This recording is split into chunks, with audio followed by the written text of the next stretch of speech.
رسوله الكريم أما بعد فأعوذ بالله من الشيطان الرجيم بسم الله الرحمن الرحيم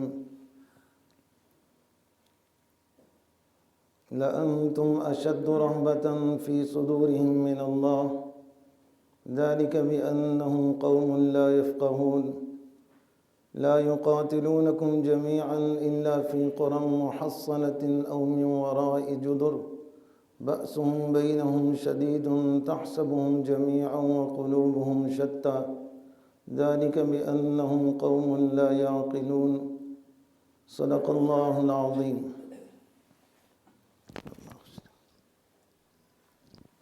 معزز حاضرین، حضرت اقدس مفتی ظفر اقبال صاحب، معززین علاقہ، حضرات علماء کرام، سیرت النبی کے عنوان سے میں اور آپ یہاں جمع ہیں، اور اللہ رب العالمین کے آخری پیغمبر حضرت محمد عربی صلی اللہ علیہ وسلم کی سیرت اور کردار ایک ایسی روشنی ہے کہ جو کبھی مٹنے والی نہیں ہے اور ہر آن بڑھتی ہے اور چمکتی ہے۔ سیرت پیغمبر کی زندگی اور پیغمبر کے اعمال و کردار کا نام ہے، اور پیغمبر کے اعمال و کردار وہ ہیں جو خدا خود پیغمبر کی زندگی میں پھول کی طرح سجاتا ہے، اور پھر وہ امت کے لیے ایک ایسا لائسنس بن جاتے ہیں کہ جو امتی اس کردار کو اپنی زندگی اور معاشرے میں زندہ کرے گا، مرتے ہی اللہ رب العالمین اس پر ایسی نعمتوں کے دروازے کھول دے گا کہ اس کو موت کا بھی احساس نہیں ہوگا۔ ابھی فلسطین میں ایک لڑکا جب شہید ہو رہا تھا تو چونکہ یہ بات اللہ کے رسول صلی اللہ علیہ وسلم نے واضح فرمائی ہے کہ مومن جب مرتا ہے جس سے رب راضی ہو تو اللہ رب العالمین اس کے مرتے وقت اس کے سامنے جنت کا منظر کر دیتے، تو وہ کہہ رہا ہے الجنت امامنا، جنت اللہ نے میری آنکھوں کے سامنے لا کھڑی کی ہے، الجنت امامنا، جنت میرے سامنے ہے، اور کہہ رہا ہے واللہ عرضها کعرض السماء والارض، کہتا ہے اللہ کی قسم اٹھا کے کہتا ہوں واقعی اس کا کشادگی اور اس کی وسعت زمین و آسمان سے بڑھ کر ہے۔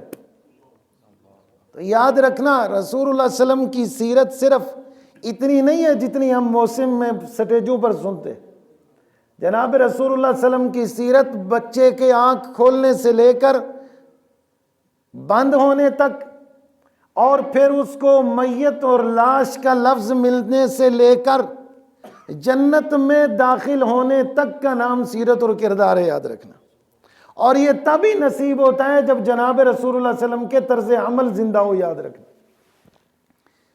اور نبی علیہ السلام پر اترنے والی یہ کتاب ایسی عجیب کتاب ہے کہ یہ ہر دور میں تازہ ہوتی رہتی ہے، اور ایسے واقعات آتے رہتے ہیں کہ یہ کتاب ایسی تازہ ہو جاتی ہے، پتہ چلتا ہے ابھی اتری۔ اس وقت جو ہم سے سیرت تقاضا کرتی ہے وہ یہ ہے کہ ہم مسلمان وقت کے تقاضے کے مطابق جناب رسول اللہ صلی اللہ علیہ وسلم کی سیرت کو سمجھنے کی کوشش کریں۔ دنیا ایک کفر کے سامنے ایک طریقہ کار ہے۔ دیکھیں ہم مسلمان ہیں اور ہم مسلمانوں کے مقابلے میں کفار ہیں۔ ہمارا دشمن، ہمارا حریف، ہمارا مد مقابل و معادل وہ کفار ہے، اور لازمی بات ہے مخالف اس کو کہتے ہیں جس سے ٹکر ہو۔ یہ جو مخالف ہم نے بنا رکھے ہیں نا کہ یہ میرا پڑوسی مخالف، یہ میرا رشتہ دار مخالف، یہ تو ہمارے غلط ترتیبوں کی وجہ سے قائم ہو گئے۔ اصل مخالف ہمارا وہ ہوتا جو کلمے کا دشمن ہے، جو دین کا دشمن ہے، جو کافر ہے، یاد رکھیں۔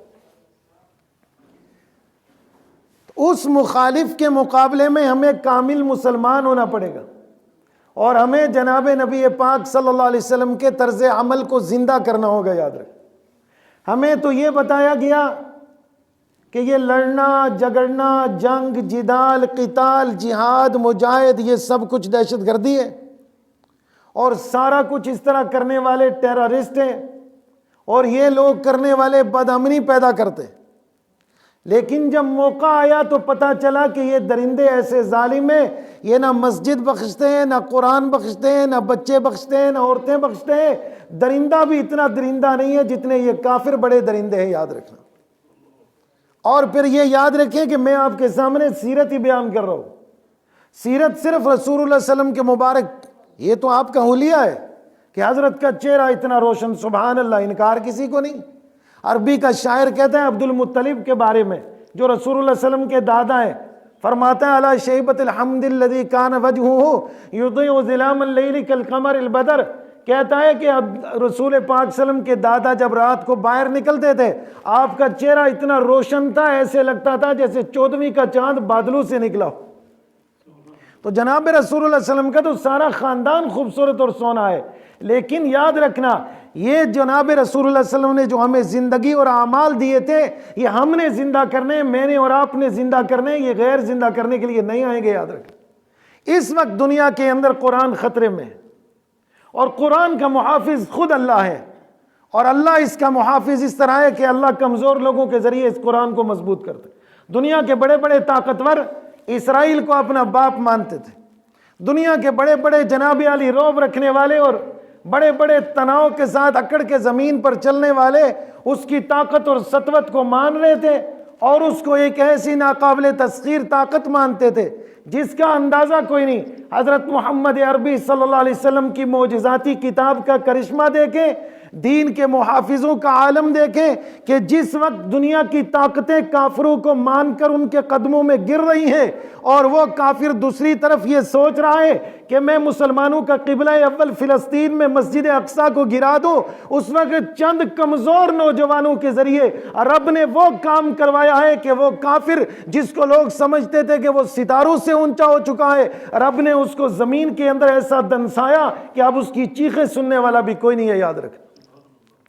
یہ جناب رسول اللہ علیہ وسلم کی سیرت اور کردار۔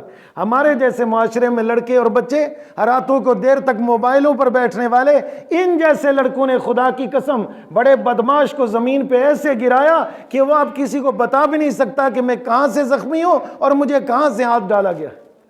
یہ جناب رسول اللہ علیہ وسلم کا معجزہ نہیں ہے تو اور کیا؟ الحمدللہ۔ اور آپ حیران ہوگے، وہ ایک بدقماش بے ضمیر کمینہ، وہ جو غسل خانے جتنے کمرے کے اندر جیلم میں بیٹھا ہوا ہے، جس کو یہ ہمارا معاشرہ کہتا ہے جی بڑا انجینئر ہے، جی بڑا قرآن جانتا ہے، اللہ کی قسم یہ قرآن سامنے پڑا، یہ قرآن نہیں جانتے، یہ وہ دجال اور کمینے، رب کی قسم جیسے مرزا غلام احمد قادیانی دنیا میں کفر کر کے چلا گیا، آج کا مرزا علی انجینئر رب کی قسم اس غلام احمد قادیانی کا ترجمان ہے، جو کفر اس نے بکا اور جو کفر وہ اپنی کتابوں میں لکھ کے گیا، آج کا محمد علی انجینئر اس کو نئے طرز کے ساتھ بیان کرتا ہے، جس کو ہمارا جاہل طبقہ کہتا ہے کہ یہ بہت بڑا پڑھا لکھا آدمی ہے، یاد رکھیں۔ اس کی آپ نے ایک بات سنی؟ ابھی وہ کہہ رہا تھا اسرائیل کے فلسطین سے ٹکراؤ سے پہلے کہہ رہا تھا کہ ایک طرف خالد بن ولید آ جائے 1000 کی تعداد میں، 1000 خالد بن ولید ہوں۔ کون خالد بن ولید؟ رسول اللہ صلی اللہ علیہ وسلم کا وہ صحابی کہ جو ہزاروں کے لشکر سے تنہا لڑ جایا کرتا۔ یہ دیکھ لو، یہ بے ایمان کے بچے اتنے ذلیل ہیں کہ یہ نبی کو، نبی کی جماعت کو، صحابہ کو کیا سمجھتے ہیں، یہ کیا سمجھانا چاہتے ہیں مجھے اور آپ کو؟ تو کہہ رہا ہے ایک طرف خالد بن ولید 1000 ہوں، 1000 خالد بن ولید ہوں، اور دوسری طرف ایک اسرائیلی فوجی اسلحے سے لیس ہو، تو خالد بن ولید آخر کیا کر لے گا؟ نعوذ باللہ استغفر۔ تو آج اس بے ایمان سے کوئی پوچھے خالد بن ولید تو اونچی ہستی ہے، وہ تو آسمان کا ستارہ ہے۔ اس 15ویں صدی کے ان بچوں کو دیکھو جنہوں نے تمہارے بدماشوں کا وہ حشر کیا کہ اب دنیا کے سامنے بتانے کے قابل بھی نہیں۔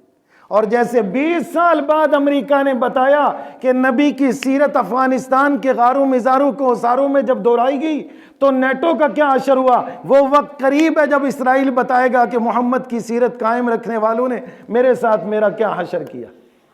یاد رکھنا، ہم نے دین کو بڑا مختصر کر دیا۔ راتوں کو سو جنا، گرمیوں میں ہمارے مسلمان اس لیے نماز نہیں پڑھتے، گرمی میں گرمی ہے، سردی خوب زور پکڑ جائے تو نماز اس لیے نہیں پڑھتے، سردی ہے، ان پہ قربان جائیں۔ اتنے حملے اگر ہندوستان کے ساتھ مجاہدین چپکے سے کوئی ٹکر لے لیتے، اور ہندوستان میں کوئی ادھر اتنی فائرنگ ہو جاتی کہ کچھ لوگ شہید ہو جاتے تو ہمارے مسلمان روڈوں کے اوپر دھرنا دے دیتے کہ ان مجاہدوں کی وجہ سے ایسے ہوا، ان کی وجہ سے، کیونکہ ہم نے قرآن تھوڑا سمجھا ہے۔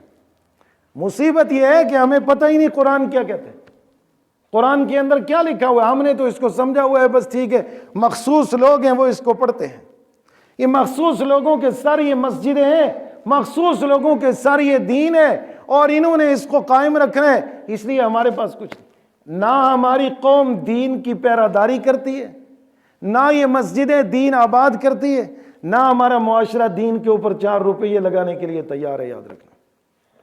آپ وہاں دیکھ لیں ڈاکٹروں نے کیا کہا، ڈاکٹروں نے کہا ہم مر جائیں گے ان کے ساتھ لیکن فلسطین نہیں چھوڑیں گے۔ یہ رسول اللہ کی سیرت نہیں ہے تو اور کیا ہے؟ دیکھو یہ دلیری کس نے سکھائی ہے؟ آج تو دنیا پیسے پہ مرتی ہے، وہاں کے ڈاکٹر، وزیر، تاجر، دکاندار، مزدور، پڑھا لکھا، ان پڑھ، عورتیں، مرد، بچے، معصوم بچے، سب کا ایک ہی اعلان ہے کہ اسرائیل ہمارا دشمن ہے، ہم اس کے ساتھ ٹکرائیں گے انشاءاللہ۔ میں نے آپ کے سامنے قرآن مجید پڑھا، اللہ کیا کہہ رہا ہے؟ فرمایا اللہ نے لَأَنْتُمْ، اے مجاہدو، اے دین کے محافظو، لَأَنْتُمْ، تم یہ سن لو، اشد رہبتاً، تم بہت زیادہ ہو رعب کے اعتبار سے، فی قلوبہم، ان کافروں کے دلوں میں، لَأَنْتُمْ اشد رہبتاً فی صدورہم من اللہ، ان کے سینوں میں خدا کا اتنا ڈر نہیں ہے جتنا ان کا ڈر ہے جو میدانوں کے اندر اپنے آپ کو قربان کرنے کے لیے کھڑے۔ اور کیوں؟ اللہ نے فرمایا ذالک بانہم قوم لا یفقہون، وجہ اس کی ہے کہ یہ بے وقوف ہیں، جن کو ہم سمجھتے تھے بڑے عقل مند ہیں، قرآن کہہ رہے ہیں ذالک بانہم قوم لا یفقہون، یہ بے وقوف لوگ ہیں۔ آج وہ خود حیران ہے کہ ہم نے اتنا مضبوط ٹینک بنایا تھا، سوچو نا یار یہ اس طرح چھوٹے سے گولے سے کیسے اڑ جائے، اور اس کو آگ ایسے لگتی ہے جیسے پیٹرول کے کنویں کے اندر کسی نے آگ تیلی جلا دی۔ یہ کیا چیز ہے؟ یہ اس اللہ کی مدد ہے، یہ وہ یقین ہے، یاد رکھنا، یہ وہ سیرت کے دریچے ہیں جو صحابہ کرام رضوان اللہ علیہم اجمعین نے رب کی قسم زندہ کیے، یہ وہ پیغام تھا جو اس عرب قوم کے دل دماغ کے اندر، رگ و ریشے کے اندر رب نے اتارا ہے، خدا کی قسم یہ وہ عرب ہیں جو انبیاء کی اولاد ہے، یہ وہ لوگ ہیں جن کی رگوں میں صحابہ کا خون ہے۔ چند لوگ اگر غیر کے در پہ سر ٹیک چکے ہیں تو دنیا کے کافر یہ مت سمجھے کہ سب بے ضمیر ہیں، خدا کی قسم قرآن کے لیے اٹھنے والے ابھی بہت ہیں انشاءاللہ العزیز۔ تو اللہ کہہ رہا ہے لَأَنْتُمْ أَشَدُّ رَهْبَةً فِي صُدُورِهِم مِّنَ اللَّهِ، ان کے دلوں میں رب کا اتنا ڈر نہیں ہے جتنا ان کا ڈر ہے جن کے ہاتھوں میں بندوقیں ہیں۔ یاد رکھیں اللہ سے نہیں ڈرتے، قیامت سے نہیں ڈر رہے، اللہ ان سے ڈرتے۔ کیوں؟ ذَلِكَ بِأَنَّهُمْ قَوْمٌ لَا يَفْقَهُونَ۔ اور پھر دیکھ لو جو یہ کر رہے ہیں، رب نے 1400-1500 سال پہلے اس کا نقشہ قرآن میں بیان کیا، فرمایا لا یقاتلونکم جمیعا، یہ تمہارے ساتھ اکٹھے ہو کے لڑ نہیں سکتے، تمہارے سامنے آ جائے نہیں۔ امریکہ کیا کرتا رہا؟ ایک زمانہ اوپر سے مارتا رہا، آؤ نا ذرا سامنے۔ ابھی امریکہ نے منع نہیں کیا اس کو، اس نے کہا ہم نے ایک عرصہ افغانستان پر بمباری کی، پھر ہم نے 600 کمانڈو نیچے اتارے، آج تک واپس نہیں آئے۔ لا یقاتلونکم جمیعا، یہ تمہارے سامنے آئیں گے نہ، الا فی قرى محصنۃ، قریہ بستی کو کہتے ہیں، قرآن اس کی جمع۔ اللہ کہتے ہیں گھنی بستیوں کے اندر، پگڈنڈیوں کے اندر، نالوں کو ساروں کے اندر آڑ لے کر، الا فی قرى او من وراء جدر، یا بڑی بڑی دیواروں کی آڑ باڑ لے کر، یہ اگر زمین پر تمہارے ساتھ لڑیں گے تو لڑیں گے۔ قرآن کے محافظوں سن لو، یہ دنیا کے کافر تمہارے سامنے آ کے نہیں لڑ سکتے۔ تو یہ کمال کس کا ہے؟ اس رب کا ہے جس نے وہ دلیر، جرأت مند، شجاع پیغمبر محمد صلی اللہ علیہ وسلم ہمیں عطا فرمائے، جو اپنی زبان مقدس سے خود فرمایا کرتے تھے انا نبی السیف، میں تلوار والا نبی ہوں، انا نبی الملحمہ، میں جنگوں والا نبی ہوں۔ دین ڈرنے کے لیے نہیں پیدا کرتا، پیدا ہوئے اس لیے ہو کہ مرنا ہے ایک دن۔ ہمیں دین کے پہلو کو کھل کے سمجھنا ہوگا۔ جناب رسول اللہ صلی اللہ علیہ وسلم نے 23 سال کے مختصر عرصے کے اندر دنیا کو وہ سبق پڑھایا جس کی وسعت قیامت کی صبح تک سمٹنے والی نہیں ہے، یاد رکھنا۔ ایسا سبق پڑھا دیا، یاد، ایسا یقین۔ یہ قرآن مجید کوئی پڑھنے والا ہو، اس قرآن مجید کو کوئی آج مصیبت یہ ہے ہمارے معاشرے میں، جس کو پوچھو نہیں کہتا مجھے ضرورت نہیں ہے مسجد کی، میں خود قرآن کو سٹڈی کرتا ہوں۔ میں آپ کو ایک بات کہتا ہوں، آج تک آپ نے عربوں میں کتنے لوگوں نے وقت گزارا ہوگا، کسی عربی کے منہ سے سنا ہو کہ کوئی عربی یہ کہتا ہو کہ یار مجھے علماء کی ضرورت نہیں ہے، میری تو زبان ہی عربی ہے۔ عرب عربی بولتے ہیں کہ نہیں بولتے؟ بولتے ہیں نا۔ تو وہ ان کو کہنا چاہیے تھا کہ بھئی ہمارے اپنے علماء کو وہ یہ کہتے کہ ہمیں قرآن تم سے سمجھنے کی ضرورت نہیں ہے، ہم تو خود عربی ہیں، ہم عربی ہیں، تمہاری طرح عربی ہیں، ہم قرآن سمجھ۔ لیکن وہ کن کے ساتھ جڑے ہوئے ہیں؟ علماء کے ساتھ جڑے ہوئے ہیں۔ اس لیے آج دیکھ لو کہاں جائے، ہمارے معاشرے میں چند لچے پیدا کیے جاتے ہیں اور جن کو یہ پڑھایا جاتا ہے کہ تم علماء سے، مسجد سے، علم سے اور ان لوگوں سے جن کے رگ و ریشے میں قرآن اترا ہوا ہے ان سے لوگوں کو بدظن کرو۔ پھر یہ بدگماش اس طرح سے بیٹھ کر لوگوں کو قرآن سے دور کرتے ہیں، پھر ہمارا ہر طبقے کا آدمی پڑھا ہو یا ان پڑھ ہو وہ لوگوں کو مسئلے بتاتا پھرتا ہے، حالانکہ یہ بات عربی کہتے ہیں کہ بھئی ہم تو عربی و نسل ہیں، ہمیں تو قرآن آتا ہے، ہم قرآن خود سمجھ لیں، لیکن عرب نہیں کہتے۔ کیوں؟ کہ عربی بولنا اور چیز ہے، قرآن سمجھنا اور چیز ہے۔ تو فرمایا لا یقاتلونکم جمیعا الا فی قری محصنۃ او من وراء جدر، زمینوں کی آڑیں لے کر، باڑیں لے کر، آگے پیچھے چھپ کر۔ تو مفسرین فرماتے ہیں کہ اس کا مفہوم واضح ہے، بہت وسیع ہے، کہ دائیں بائیں آگے پیچھے، جیسے آج کل اوپر جہازوں سے نیچے اتر کے کوئی آنکھ سے آنکھ ملے ہو نہیں سکتا۔ کیوں؟ کہ یہ رسول اللہ صلی اللہ علیہ وسلم کے غلام ہے، یاد رکھنا۔ اس زمانے، اس دور کے اندر جو سب سے بڑی مصیبت، یاد رکھنا، یہ جنگ آئے گی، آگے تک آئے گی اور یہ لمبا سلسلہ ہوگا، یاد رکھنا، بچنے والا تو کوئی نہیں ہے اس میں، یاد رکھنا۔ لیکن کیا بنے گا ہمارا کہ جب ہمارے اندر ایمان ہی نہیں ہے، جب ہم دولت سے اور دنیا سے چمٹے ہوئے ہیں، جب ہمیں اپنی نمازوں کا دھیان ہی نہیں ہے، جب ہمیں اپنے رب کا تعارف ہی نہیں ہے، جب ہم نے اپنے گھروں کو آوارگی اور عیاشی کے ساتھ اس طرح سے آراستہ کیا ہے کہ جس کا اندازہ کوئی نہیں ہے، تو بتاؤ کہ ہماری اولاد کا کل کیا بنے گا؟ تو صحابہ کرام نے اپنی اولادوں کو دین سکھایا، اسلام سمجھایا۔ کہتے ہیں کہ ایک یہودی اپنا گھر بیچ رہا تھا، گھر بیچ رہا تھا، وہ گھر کی قیمت لگا رہا تھا 2000 دینار۔ تو پراپرٹی ڈیلروں نے اس کو کہا کہ عجیب آدمی ہے، 1000 کا ہے، تو 2000 کیسے لے رہا ہے؟ تو اس نے جو جواب دیا وہ کمال جواب دیا۔ اس نے کہا مجھے بھی پتہ ہے میرا مکان 1000 کا، 1000 دینار کا، میں 2000 کیوں لے رہا ہوں؟ 1000 مکان کی قیمت لے رہا ہوں، اور 1000 اس بات کا لے رہا ہوں کہ میرے مکان کے ساتھ جو جڑا ہوا مکان ہے وہ عبداللہ بن مبارک کا ہے، تو میں اس کے پڑوسی ہونے کی وجہ سے 1000 اوپر لے رہا ہوں۔ یہ علم کی قدر تھی۔ عبداللہ بن مبارک جیسے بزرگ اور فقیہ اور دین کے محافظ اور مجاہد کا یہ عالم تھا کہ یہودی بھی سمجھا کرتے تھے، یاد رکھیں۔ اور ہمیں یہ بتایا کہ جی امریکہ بہت سرچ کر رہا ہے، وہ قرآن پہ بہت، اور ہمارے لوگ ایسے متاثر ہیں، ان کو کوئی مسواک کی برکت بتاؤ تو ساتھ کہو جی سائنس نے یہ کہا ہے کہ مسواک کرو تو یہ فائدہ، پھر یہ اور قریب ہوتے۔ سائنس نے یہ کہا ہے کہ رات کو سوتے وقت اگر یہ کر کے سو جاؤ تو یہ، واقعی یار سائنس نے یہ تحقیق کی ہے اور بتایا کہ دائیں کروٹ پہ اس طرح سے سونے سے واقعی یہ فائدہ، پھر ہمیں قدر آتی ہے۔ ورنہ ہم کو اگر یہ کوئی کہے کہ رسول اللہ صلی اللہ علیہ وسلم نے یہ کہا ہے تو پھر ہمارے معاشرے میں یہ سہولت موجود ہے، وہ کہتے ہیں کوئی بات نہیں، سنت ہی ہے نا، اس طرح نہیں تو اس طرح کر لو۔ عجیب بات ہے کہ نہیں ہے؟ آج آپ دیکھ لیں، ہم قرآن مجید سے کورے ہیں۔ افریقہ کے اندر قادیانی لوگ جاتے ہیں اور وہاں کے غریب لوگوں کو قادیانی بنا رہے ہیں اور ان کو بتاتے ہیں کہ ہم جو تمہیں کلمہ پڑھا رہے ہیں اور ہم جو تمہیں غلام احمد قادیانی کا تعارف کرا رہے ہیں وہی آخری نبی ہے، نعوذ باللہ، اور وہ کفر کے اندر جا کے اپنے آپ کو مسلمان سمجھ رہے ہیں۔ شکر اس اللہ کا جس نے ہمیں دین عطا فرمایا اور جس نے ہمیں صحیح دین کی سمجھ عطا فرمائی۔ آج مسلمانوں یہ کام نہیں ہے جس کام کے اندر ہم پڑے ہوئے ہیں، کام کرنے کا یہ ہے کہ ہم نے اپنے آپ کو درست کرنا ہے، ہم نے اپنے آپ کو بیدار کرنا ہے اور بیداری کا ثبوت دینا ہے۔ افسوس کہ ہماری نوجوان نسل ابھی بھی، ہم تو ابھی گانے ناچ سے نہ نکل سکے، شادیوں بیاہ کے اندر اتنی خرافات ہیں کہ یہی محلوں میں رہنے والے لوگ اس محلے کی مسجد میں نماز بھی پڑھتے ہوں گے، آخر وہ کسی مولانا کے پیچھے سجدہ بھی دیتے ہوں گے، ضرور وہ ان کو سمجھاتے بھی ہوں گے، لیکن رات کو اتنے اتنے لمبے چوڑے ڈکوں کے اوپر گانے اور اتنے ساز باز اور اتنے بے حیائی کے سامان۔ آخر یہ مسلمان کیا بتانا چاہتا ہے کہ میں کون ہوں؟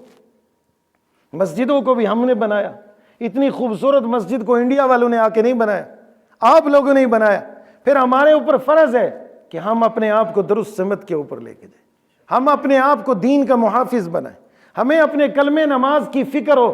اللہ کے نبی صلی اللہ علیہ وسلم نے ہمارے سامنے سب کچھ رکھا، ہمیں سب کچھ سکھایا۔ جناب رسول اللہ صلی اللہ علیہ وسلم نے اپنی زندگی کا ایک ایک طریقہ، ایک ایک گوشہ ہمارے سامنے رکھا۔ آپ نے اب کمائی کے طریقے بتائے، خرچنے کے طریقے بتائے، حکومت کے طریقے بتائے۔ 23 سال کے مختصر عرصے کے اندر میرے نبی نے جس کردار کو زندہ کیا تھا، وہ کردار اتنا وسعت والا ہے کہ قیامت کی صبح تک سمٹنے کو نہیں ہے یاد۔ اس لیے ہمارا دین ہمیں ایمان سکھاتا ہے، جرأت اور بہادری سکھاتا ہے۔ ہمیں اپنے رب کی طرف متوجہ ہونا ہوگا، ہم اندر سے اور باہر سے اور یہ نہیں چلے گا۔ فتنے کے اس دور کے اندر ہمیں اپنا آپ سنبھالنا ہوگا، اس قرآن مجید کے ساتھ لو لگانی ہوگی، اس کو سمجھنا ہوگا، اس کی طرف متوجہ ہونا ہوگا۔ یاد رکھ، آج ہماری نسلیں دین سے محروم ہیں اور ہم دین سے بہت دور نکلے ہوئے ہیں۔ آخر یہ وجہ کیا ہے؟ اپنے اندر سے عیاشی کو نکالو، آزادی کو نکالو، عرب کی طرف متوجہ ہو جاؤ۔ خدا کی قسم ہم مسلمان ہیں اور ہمارے مسلمان بہن بھائیوں کا کیا حشر ہو رہا ہے؟ کیا رسول اللہ صلی اللہ علیہ وسلم کی یہی سیرت ہے؟ یقین مانے ایسی ایسی باتیں، ایسے ایسے دل خراش واقعات کہ جو آپ خوب جانتے ہیں، میں تو ان چیزوں سے وابستہ بھی نہیں ہوں کہ مسلمانوں کے اوپر کون سی آگ جلائی جا رہی ہے۔ اور انشاءاللہ العزیز اللہ نے اپنے نبی صلی اللہ علیہ وسلم کی امت میں ایسے لوگ پیدا فرمائے ہیں کہ جن کو اللہ نے ایسا جگر عطا فرمایا ہے کہ جس کو کوئی توڑ تو شاید سکے، لیکن اس کے اندر جو نور چھپا ہے اس کو کوئی بجھا نہیں سکتا۔ یاد رکھیں، ہمارے بزرگوں اور بڑوں نے جن کے ہم نام لیوائیں، اولیاء اور مشائخ نے وقت ایسے بے آرامی بے طلبی کے ساتھ نہیں گزارا، رب کے ساتھ لو لگا کے گزارا، اللہ والی زندگی اختیار کر کے گزارا، اور ایسے محبوب اعمال کے ساتھ گزارا جس کی مثال دنیا میں نہیں ہے۔ اور آج ان حالات کے اندر جہاں مسلمان اپنی زندگیوں میں رب کے دین سے، نماز اور ذکر سے، تلاوت ایسی چیز ہے کہ کوئی بھی بندہ کر لے، تلاوت ایسی چیز ہے کہ کوئی بھی یہ سعادت حاصل کر لے۔ آخر یہ ہمارے اوپر مشکل کیوں ہے؟ ہمارے اوپر مشکل اس لیے ہے کہ ہم نے قرآن مجید کے ساتھ تعلق نہیں جوڑا۔ آج اگر کسی کو ایک انگلش کا لفظ صحیح نہ آتا ہو نا، پورا محلہ اس کے اوپر ہنسے گا۔ اور دوسری طرف یہ ہے کہ وہ خود کہہ دیتا ہے کہ مجھے اذان نہیں آتی، میں قرآن نہیں پڑھا ہوا، حالانکہ میں 7 سمندر پار گیا ہوں، 6 بر اعظموں میں پھرا ہوں، دولت اتنی کمائی ہے کہ ایک شہر بسا سکتا ہوں، لیکن افسوس کہ مجھے فاتحہ نہیں آتی۔ تو یہ ہم نے آخر اپنے آپ کو کہاں رکھا ہوا؟ یہ اس بات کی دلیل ہے کہ ہم نے دین کو اہمیت نہیں دی، ہم نے دین کو کوئی مقام مرتبہ نہیں دیا، اس کو کسی نظر سے نہیں دیکھا، جس کی وجہ سے آج ہم یہاں پہنچے۔ اور آج ہم کس طرح سے کسی کو سمجھائیں، کس طرح سے وہ ماحول قائم کریں، کس طرح سے وہ درد قوم کے سامنے رکھیں جس درد کو بیان کرنے کی اس وقت ضرورت ہے کہ اب بھی مسلمان غفلت میں، اب بھی اللہ کی طرف توجہ نہیں ہے، اب بھی دعائیں نہیں ہیں۔ خدا کی قسم ایمان یہ ہوتا ہے، ابے تو مچھر کاٹ لے، تھوڑی گرمی ہو جائے، بکری کا بچہ مر جائے، غائب ہو جائے، گم جائے، ہمارا جمعہ نماز رہ جاتا ہے۔ کہاں تھے جی؟ سفر کرنا تھا، میں نے کہا جمعے کے دن چلا جاؤ۔ ارے رسول اللہ صلی اللہ علیہ وسلم نے فرمایا لوگو جمعے ترک کرنے چھوڑ دو، اگر تم نے جمعے ترک کر دیے تو رب تمہارے دلوں کے اوپر مہر لگا دے گا، رب تمہارے دلوں کے اوپر مہر لگا دے گا اور تمہارے اندر سے ایمان اور نور ختم ہو جائے گا۔ لیکن آج آپ دیکھ لیں، پھر جمعہ ایسی چیز ہے، یہ بھی رسول اللہ صلی اللہ علیہ وسلم کی سیرت ہے۔ اللہ کے نبی صلی اللہ علیہ وسلم نے فرمایا جب جمعے کی اذان ہو جائے تو جمعے کی تیاری کے علاوہ کوئی کام نہیں کرنا۔ ٹریکٹر چل رہا ہوگا، دکان کھلی ہوگی، پیٹرول پمپ چل رہا ہوگا، ہوٹلوں کے اوپر کام ہو رہا ہے، کدھر جائیں؟ کدھر جائیں؟ ہم کس معاشرے میں رہتے ہیں؟ ہم کس رب کا کلمہ پڑھتے ہیں؟ آخر ہم کہاں جائیں؟ کس کو ہم پکاریں؟ جناب رسول اللہ صلی اللہ علیہ وسلم نے فرمایا کوئی بھی کام کرو گے حرام نہ جائے۔ دکاندار نے 4 ملازم رکھے ہوئے ہیں، 2 جائیں گے، وہ جا کے جمعہ پڑھیں گے، 2 دکان چلائیں گے۔ بھئی یہ کمائی غلط ہو گئی، حرام ناجائز ہو گئی، اس کو کون سمجھے گا؟ اس کی طرف کون متوجہ ہوگا؟ اور پھر معاشرے میں لوگوں نے بیان، درس، واعظ اور پند و نصیحت اور جمعے میں حاضری اس لیے چھوڑ دی کہ یار ہم سے عمل تو نہیں ہوتا، اس لیے ہم سنتے ہی نہیں ہیں۔ یہ بات تو کوئی کافر بھی نہیں کہتا تھا، منافق بھی اللہ کے نبی صلی اللہ علیہ وسلم کی پوری بات سنتے تھے کہ کسی کو پتہ چل گیا کہ اگر ہم منافق ہیں تو ہماری گردن اتار دی جائے گی۔ تو یہ کام تو مسلمان نہیں کر سکتا۔ یہ وجہ کیا ہوئی؟ ہمارے معاشرے کے اندر جب ہم نے آنکھ کھولی، ہمیں جس چیز سے دور رکھا گیا وہ ہمارا اسلام تھا، وہ ہمارا قرآن، ہمارا کلمہ تھا۔ جس چیز کا ہمیں احساس نہیں دلایا گیا وہ ہماری آخرت کی بقا کی والی چیز تھی جو ہمارے لیے سب سے زیادہ ضروری تھی، جس چیز کو ہمارے سامنے بیان ہی نہیں کیا گیا۔ کلمہ غلط تھا یا صحیح تھا، جس طرح سے یاد ہو گیا بس اس طرح سے اس کو گردانا جا رہا ہے۔ جو چیز کرنے کی تھی، جو چیز سمجھنے کی تھی، اس کو اس طرح سے نہ کیا گیا نہ سمجھا گیا۔ یاد رکھیں،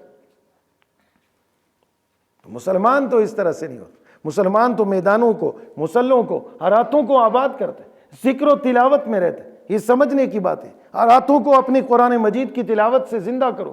کچھ بھی نہیں ہوتا۔ اللہ کے نبی صلی اللہ علیہ وسلم نے فرمایا سردیاں تو کمال کا موسم ہے، دن کو روزہ رکھو، ہر رات کو تہجد پڑھو، نوافل پڑھو، ہر رات کے آخری پیر میں بندہ اٹھ کے قرآن پاک پڑھے۔ اتنی عظمت اور کمال کی چیز ہے جس کو کوئی سوچ نہیں سکتا۔ ان چیزوں کی طرف ہم کب آئیں گے؟ اللہ رب العالمین ہم سے ہمارا دل مانگتا ہے کہ تم دل کو، حدیث کے اندر آتا ہے اللہ کے رسول صلی اللہ علیہ وسلم نے فرمایا لسانک لی، تیری زبان میری ہے۔ یہ رب کے لیے، رب کہہ رہا ہے، حدیث قدسی ہے، لسانک لی فلا تذکر بھی غیری، اس زبان کے اوپر غیر کے تذکرے نہ کر، میں تیرا رب ہوں، مجھے یاد رکھ۔ وبدنک لی، یہ بدن تیرا میں نے دیا ہے، میرے لیے ہے، فلا تشغلہ فی خدمت غیری، اس کو غیر کی خدمت کے اندر مشغول نہ کر، اس کو میرے لیے رکھ۔ آج آپ دیکھ لیں کس قدر محنتیں ہیں، دوڑ دھوپ ہے، سب کچھ ہے۔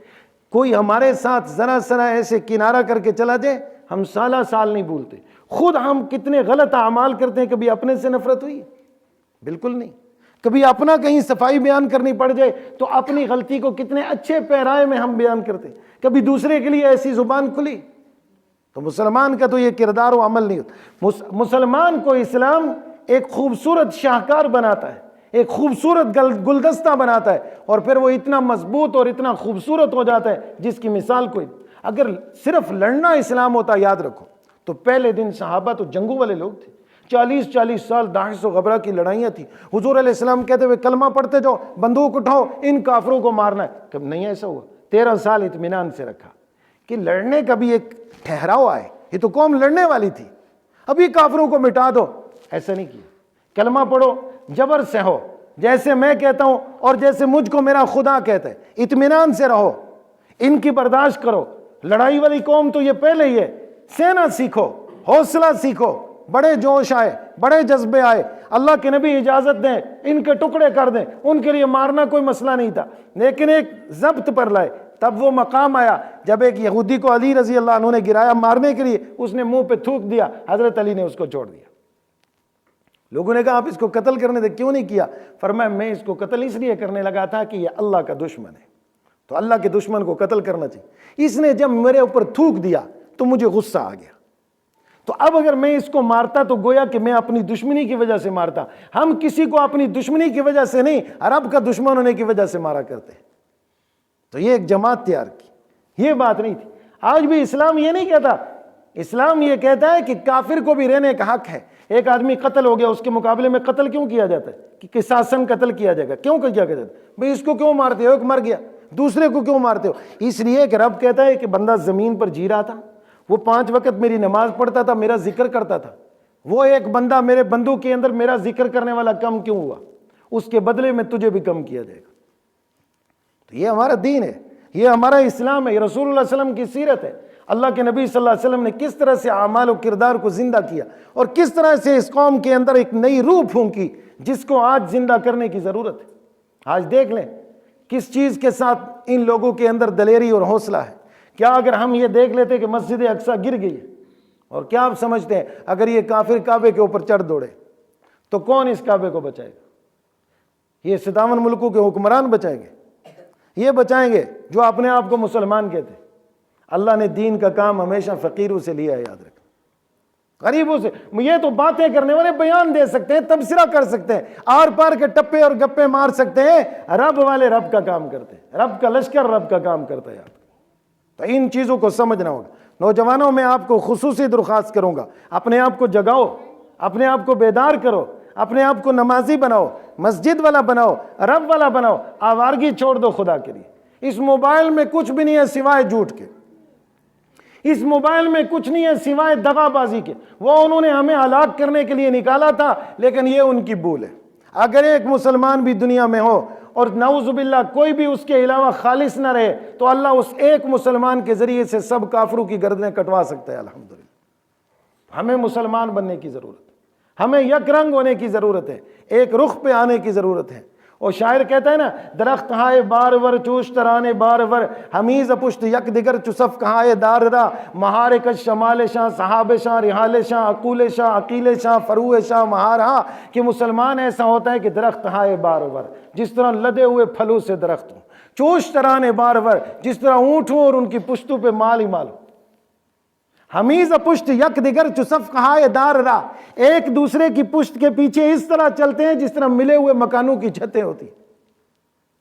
مہار کش شمال شاہ صحاب شاہ رحال شاہ عقول شاہ عقیل شاہ فروع شاہ مہارہا، ایک ان کو کھچنے والا ہوتا ہے اور اس ایک کے پیچھے اس لیے آتے ہیں کہ یہ ان کا مالک ہے۔ یاد رکھنا، تو ہم رب کے بندے ہیں، رب ہمارا مالک ہے، ہمیں خدا کو تو پہچاننا چاہیے، خدا ہمارا مولا اور مالک ہے، ہم اس کا کلم۔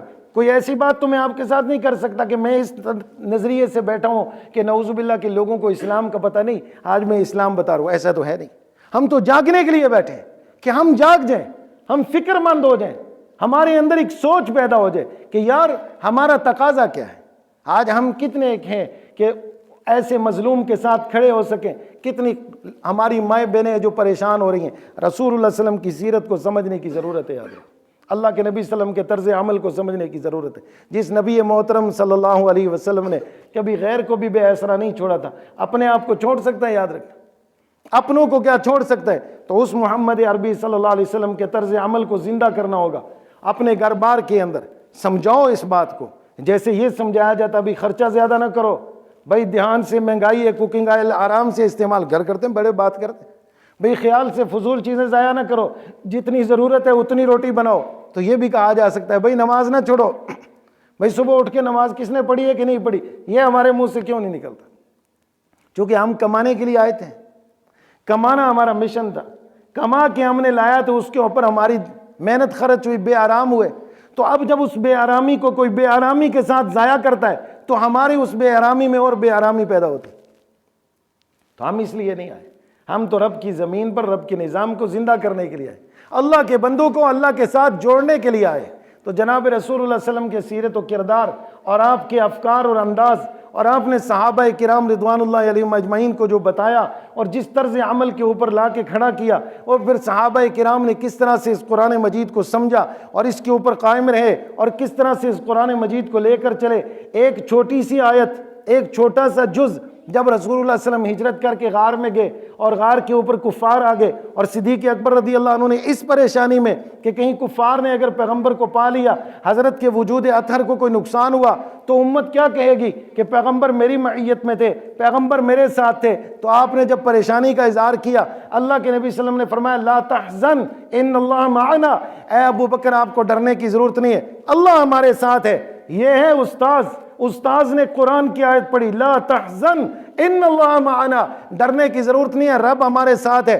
آج اللہ کے نبی صلی اللہ علیہ وسلم دنیا سے گئے اور منکرین زکوٰۃ کھڑے ہو گئے، اور مسیلمہ کذاب نے نبوت کا دعویٰ کر دیا، حضرت اسامہ کا لشکر باقی پڑا ہوا ہے، امت پوری ایسے گمبھیرے کے اندر آ گئی، عمر رضی اللہ عنہ جیسے لوگ بھی پریشان ہیں کہ کیا کیا جائے گا۔ ان حالات کے اندر صدیق اکبر ایسا کھڑا ہے کہ صدیق اکبر اللہ کے نبی کے ساتھ اس طرح سے چمٹ کر کے رہے، اس طرح سے قریب رہے، ایسے نبی سے قرآن سمجھا کہ آج پریشانی ہے، گھبراہٹ کا عالم ہے، لیکن صدیق اکبر کو وہ غار والی آیت یاد ہے جو آپ نے استاذ محترم سے پڑھی تھی کہ لا تحزن ان اللہ معنا، ڈرنے کی ضرورت نہیں ہے، رب ہمارے ساتھ ہے۔ جب استاذ کامل سے علم پڑھا جائے اس کا اثر یہ ہوتا ہے، سٹڈی سے یہ نہیں آتا۔ یاد رکھنا، یہ علم سینہ بسینہ ہے، یہ نور سینہ بسینہ ہے۔ کاملین سے سیکھو گے تو کامل علم کامل بن کے ملے گا، کامل چیز ناقصوں سے سیکھو گے تو ناقصوں کی وجہ سے اس کمال علم کے اندر نقص آ جائے گا اور اس میں خطائیں وارد ہونے لگ جائیں گی اور لوگ اسی کامل چیز سے گمراہی کی طرف بڑھنے لگ جائیں گے۔ اس لیے اس قرآن کو جب قرآن والوں سے سمجھو گے، علم کو جب علم والوں سے سمجھیں گے تو خدا کی قسم پھر امت دو نہیں ہوگی، ایک بن کے رہے گی، جس طرح آج عرب کے اندر فلسطین کے مسلمان ایک ہو کے رہ رہے ہیں۔ یاد رکھنا، تو اس فکر کے ساتھ ہمیں جینا ہوگا، یہ چیز ہمیں سمجھنی۔ مسلمان کے لیے دن رات ایک برابر ہے، وہ رب کے ساتھ مخلص ہوتا ہے، وہ اپنے اللہ کے لیے دیوانہ ہوتا ہے، اور وہ کوئی ایسا عمل نہیں کرتا جس عمل سے اس کو رب ناراض ہوتا ہو، اور اگر ہو جائے تو وہ فوراً رب کے حضور معافی مانگتا ہے۔ اللہ رب العالمین ہمیں اپنے نبی محترم محمد عربی صلی اللہ علیہ وسلم کی سیرت کردار کو زندہ کرنے کی توفیق عطا فرمائے، غفلتوں سے اللہ ہمیں آزاد فرمائے، اور جس چیز کی ضرورت ہے اس کو سمجھ لو، یاد رکھو اس دور کے اندر جس چیز کی ضرورت ہے وہ یہ ہے کہ ہم اللہ کی طرف متوجہ ہوں، ہمارا مال دین کے اوپر لگنا چاہیے، ہمارا وقت دین کے اوپر صرف ہونا چاہیے، اور ہماری محنت دین کے لیے ہونی چاہیے۔ اس موبائل سے خدارہ نکل جاؤ، اس سے اپنی نسلوں کو نکالو، ہر بچے کو علیحدہ علیحدہ موبائل نہ کرنا دو، اور اس سے تباہی پھیل جائے گی، نسلیں ہاتھ سے نکل جائیں گی، ہمارے بچے کفر پہ آ جائیں گے، اور ہم رب کے سامنے جواب دینے کے لیے کسی منہ کے ساتھ نہیں اٹھ سکیں گے۔ اس لیے اللہ ہمیں اپنے نبی برحق حضرت محمد عربی صلی اللہ علیہ وسلم کے طرز عمل کو زندہ کرنے کی توفیق عطا فرمائے، دائیں بائیں کے فسق و فجور سے اللہ ہمیں محفوظ فرمائے۔ اللہ نے آپ کو یہ مسجد دی، اس مسجد کو آباد کرے، پانچوں نمازوں کے ساتھ، ذکر و تلاوت نوافل کے ساتھ، اور کسی بھی طرح کی لا دینی سے اور غیر شرعی اعمال و کرتوت سے ہمیں بچنا چاہیے۔ اللہ اس سے بچنے کی توفیق عطا فرمائے۔ وما علینا الا البلاغ۔